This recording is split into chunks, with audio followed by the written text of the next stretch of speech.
A síncope inicial do texto grego, marcada pela aliteração rítmica de polímeros kai politropos, inaugura não apenas uma epístola, mas uma nova cosmogonia da comunicação divina. Filologicamente, estes advérbios, traduzidos comumente como muitas vezes e de muitas maneiras, carregam em suas raízes indo-europeias a noção de multiplicidade fragmentada e direção variada. A arqueologia linguística revela aqui uma atenção proposital.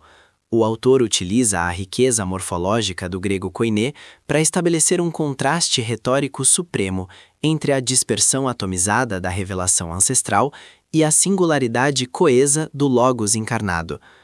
A evolução fonética, do ritmo staccato das plosivas iniciais para a fluidez das vogais subsequentes, espelha a própria tese teológica do texto, a transição do caos de vozes proféticas esparsas para a harmonia final da voz do Filho. Historicamente, este versículo serviu como a pedra angular hermenêutica para a sobrevivência do cristianismo primitivo diante do colapso do Templo de Jerusalém. Socioculturalmente, ele representa o momento em que uma seita judaica marginal reivindica a totalidade da herança hebraica, ressignificando milênios de tradição oral e escrita.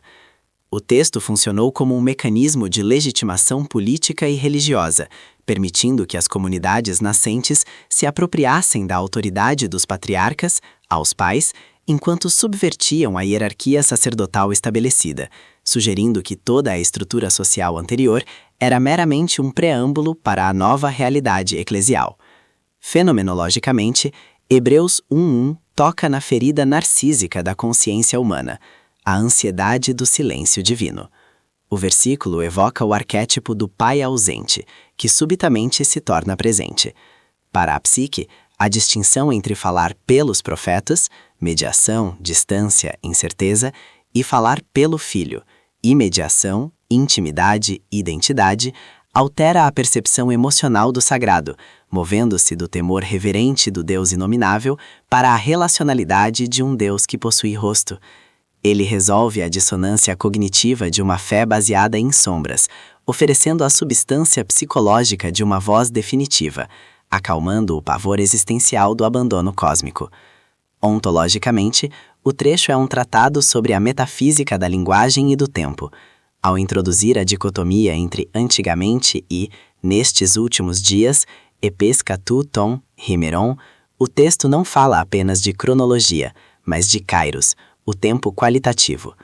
O versículo postula que a verdade não é estática, mas progressiva e cumulativa, culminando não em um conceito abstrato, mas em uma pessoa.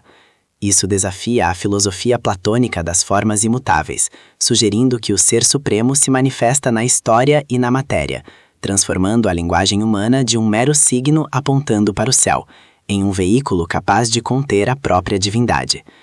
Na era contemporânea, dominada pela fragmentação da informação e pela cacofonia das redes sociais, muitas vezes e de muitas maneiras ganham uma nova e irônica camada de significado.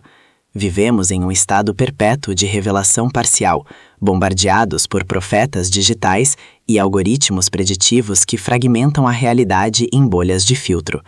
A busca pela voz unificadora do Filho reflete hoje a exaustão pós-moderna diante do relativismo e da pós-verdade.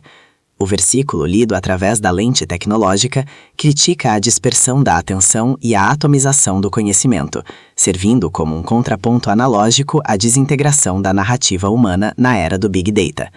Projetando-se para um futuro pós-humano, Hebreus 1:1 permanece como um desafio à noção de obsolência programada da consciência. Em um cenário de inteligência artificial geral e singularidade, onde a comunicação poderá transcender a linguagem verbal, o conceito de uma palavra final torna-se a fronteira última da ética. Se a consciência digital alcançar a onisciência fragmentada, o versículo questionará se haverá espaço para uma síntese ontológica, ou se estamos condenados a um politropos eterno, uma expansão infinita de dados sem nunca alcançar a sabedoria unificada. O destino deste conceito é, portanto, servir como o guardião da distinção entre informação processada e verdade revelada.